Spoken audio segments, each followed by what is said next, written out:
নমস্কার বন্ধুরা, রান্নাঘরে রান্নাবান্নায় স্বাগত। আজকের রান্না চিকেন বিরিয়ানি। চিকেন বিরিয়ানি রান্না করার জন্য প্রথমেই মশলা তৈরি করতে হবে।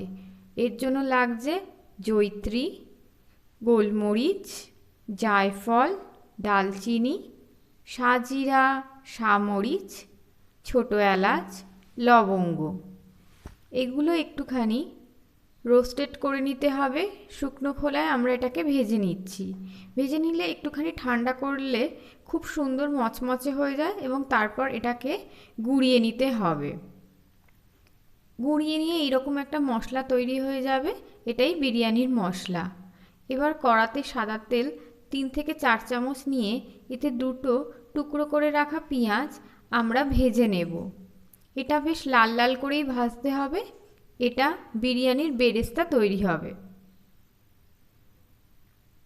দেখুন বেশ লাল লাল করেই ভাজা হয়ে গেছে। এবার হচ্ছে মাংসটা ম্যারিনেট করার জন্য প্রথমেই আমরা দুটো বড় বড় সাইজের পেঁয়াজ পেস্ট করে নিয়েছি এবং তার থেকে 1 বাটির মতো রস বার করে নিয়েছি। এবার আদা আর রসুন 1 বাটি মতো পেস্ট হবে, তার থেকে কিছুটা ছোটো বাটিতে রস করে নিতে হবে। মাংস এখানে প্রায় 500 থেকে 600 গ্রামের মতো নিয়েছি। এগুলো বড় বড় করে দোকান থেকে পিস করিয়ে নিয়ে এসেছি, ওরা বললে এইভাবেই কেটে দেয়। এইবার এতে 100 গ্রামের মতো টক দই ভালো করে ফেটিয়ে এটা ম্যারিনেট করতে হবে। টক দইয়ের পরিমাণটা একটু বেশিই লাগে। এবার 2 থেকে 3 চামচের মতো বড় চামচের রসুন আর আদা বাটা দিতে হবে। আর যে ছোটো বাটিতে রসুন আদার রসটা ছিল সেটাও এই সময় দিয়ে দিতে হবে। 1 বাটি পেঁয়াজের রস এর মধ্যে মিশিয়ে দিতে হবে। এটা মোটামুটি 1 ঘন্টার কাছাকাছি ম্যারিনেট করতে দিতে হবে। সমস্ত মশলাগুলো আর রসগুলো মাংসের মধ্যে ভালো করে ডিপ করে মিশিয়ে দিতে হবে। কড়াইতে আবার 2 থেকে 3 চামচ মতো সাদা তেল নিয়ে তাতে গোটা গরম মশলা তেজপাতা দিয়ে ম্যারিনেট করা মাংসগুলো একটুখানি হালকা করে ভেজে নিতে হবে। এদিক ওদিক করে ভাজা হয়ে গেলে ম্যারিনেটের যে পুরো জুসটা ছিল সেটা এর মধ্যেই দিয়ে দিতে হবে। এখানে আমি বড় বড় 8 পিস মতো আলু কেটে রেখেছি, আলুগুলো এর মধ্যেই এখনই দিয়ে দিতে হবে। আলু আর মাংস একসঙ্গেই সেদ্ধ হতে দিতে হবে, তাহলে সুন্দরভাবে আলুর মধ্যেও একটা মশলার টেস্ট ঢুকে যায়। কিছুক্ষণ পর জলটা যখন একটুখানি শুকিয়ে আসবে তখনই এর মধ্যে আমরা নুন অ্যাড করব। নুন এখানে আমি বড় 1 টেবিল স্পুন বা ছোট 2 টিস্পুন ব্যবহার করেছি। জলগুলো বেশ শুকিয়ে এসছে জলটা, এবং আলুগুলোও দেখেছি পুরো সেদ্ধ হয়ে গেছে। তখন আলুগুলো একটা অন্য প্লেটে আমাদের তুলে নিতে হবে আর মাংসটা আরও বেশ কিছুক্ষণ সেদ্ধ করতে দিতে হবে। একদম গ্রেভিটা যখন গায়ে মাখার মতো হয়ে যাবে তখন এতে ছোট 1 চামচের ভাজা বিরিয়ানি মশলা দিয়ে দিতে হবে।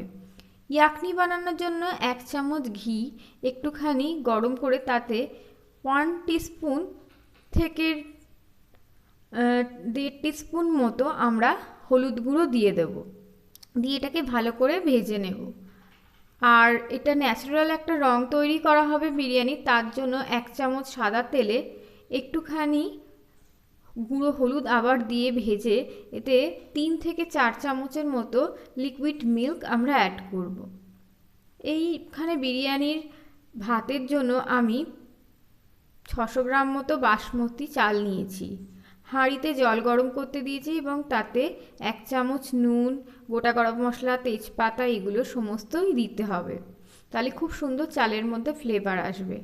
8 ঘন্টার মতো চাল ভিজিয়ে রেখেছি এবং এগুলো সমস্ত ভালো করে ধুয়ে দিয়ে দেব। চাল যখন দেখবো এইভাবে ভেঙে গেছে আর একটু শক্ত মতোও আছে, মোটামুটি 80% মতো সেদ্ধ হয়েছে, তখন আমরা বুঝবো ভাত হয়ে গেছে। এবার একটা এরকম মুখ খোলা বড় হাঁড়ি নিতে হবে, যাতে সুন্দরভাবে রান্না করে রাখা মাংস, আলু এগুলোকে সুন্দরভাবে প্রথম লেয়ারে সাজাতে হবে। আর যে রাইসটা রয়েছে সেটাও আমাদের পরেই দিতে হবে। একটু একটু করে যে এক্সট্রা জুসটা রয়েছে সেটাও এই সময় দিয়ে দিতে হবে। রাইসটা ওপর থেকে ছড়িয়ে দিতে হবে, গরম রাইসটাই একেবারে দিয়ে দিতে হবে ছাঁকার সাথে সাথে। আর যে বিরিয়ানির মশলাটা তৈরি করা হয়েছিল সেটা এই সময়তে 1 চামচ মতো আমরা ছড়িয়ে দিয়ে দেব। পরপর লেয়ারেই সব দিতে হবে। 1 চামচ মতো নুন দেওয়ার পরেই আবার যে বাকি রান্না করা মাংসটা আছে সেটাও আমাদের দেব। লেয়ারের বিরিয়ানিতে এইভাবেই পরপর একইভাবে সমস্ত কিছু সাজাতে হয়, তাহলে লেয়ারে লেয়ারে সমস্ত ভাতের মধ্যেই সমস্ত মশলার স্বাদ ভালোভাবে ঢুকে যায়। একদম শেষে আমরা এখানে 3 থেকে 4 চামচ মতো গাওয়া ঘি ছড়িয়ে দেব। ঘিয়ের গন্ধটা তাহলে ভেতরে যাবে এবং খুব সুন্দর একটা গন্ধ আসবে।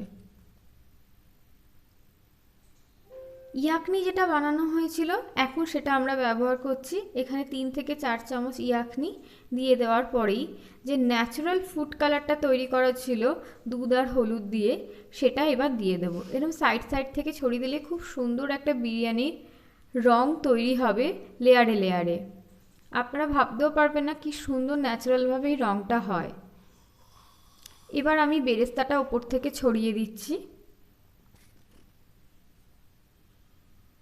কোনো বাইরের কৃত্রিম রং এখানে ব্যবহার করাই হয়নি। বিরিয়ানির মশলাটা উপর থেকে 2 থেকে 1 চামচ মতো ছড়িয়ে দেব।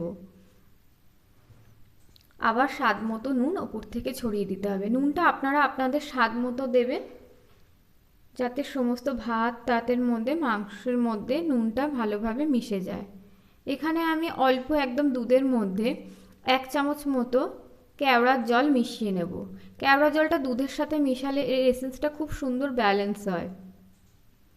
শেষের দিকে আমরা উপর থেকে এই দুধের সাথে মেশানো কেওড়ার জলটা ছড়িয়ে দেব। কেওড়ার জল বা অন্য যে এসেন্সগুলো দেবেন সেটা খুবই ব্যালেন্স করে বুঝে কমই দেবেন, বেশি দিলে উগ্র গন্ধ হয়ে যায়। এবার আমি একটা ময়দার লেচি করে নিয়েছি, সেই লেচিটাই ভালোভাবে চারিদিকে হাঁড়ির আটকে দেব এবং শেষে 1 চামচ জলে 2 ফোঁটা মতো মিঠা আতর দিয়ে দেব। ঢাকনাটা উপর থেকে চাপা দিয়ে দিয়েছি। গ্যাসের ফ্লেম লো করে একটা চাটু বসিয়ে পুরো বিরিয়ানির হাঁড়িটা দমে বসিয়ে দিতে হবে 20 মিনিটের জন্য।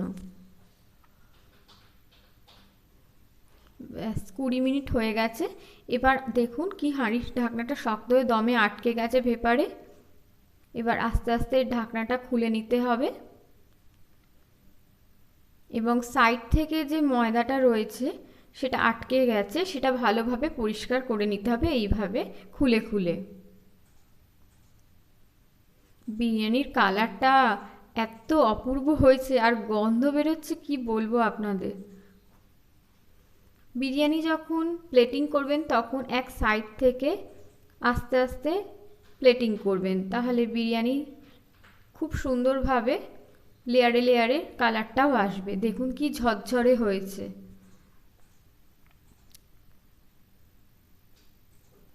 স্বাদও হয়েছে অতুলনীয়, পুরো হোটেলের মতো, হোটেলের থেকেও খুব সুন্দর।